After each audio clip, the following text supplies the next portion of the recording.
2010, they had the Rockefeller Foundation script a plan to introduce martial law and a permanent method for total control of the citizenry. In this plan that they disguised as an academic scenario, as they called it, the method they would use to gain complete prison-like control of the entire population was to infect them with a devastating biological pandemic, and then, under the guise of protecting us from this threat, they would be free to implement their final solution, a prison state. It's called LOCKSTEP, a world of tighter, top-down government control and more authoritarian leadership, with limited innovation and growing citizen pushback. In 2012, the pandemic that the world had been anticipating for years finally hit.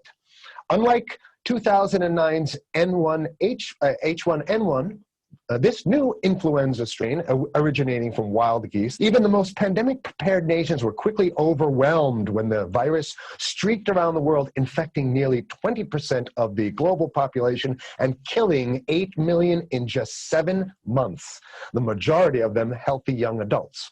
The pandemic also had a deadly effect on economies. You can see the agenda, just naked, raw, naked control agenda written down, and it's anybody's guess how this becomes effectuated in real life. So whether this is written specifically as marching orders or whether people take it upon themselves in the intelligence networks to say, okay, well, this has been produced, so this is the plan here. But these narratives have to be written in advance. Okay, the pandemic also had a deadly effect on economics. International mobility of both people and goods screeched to a halt.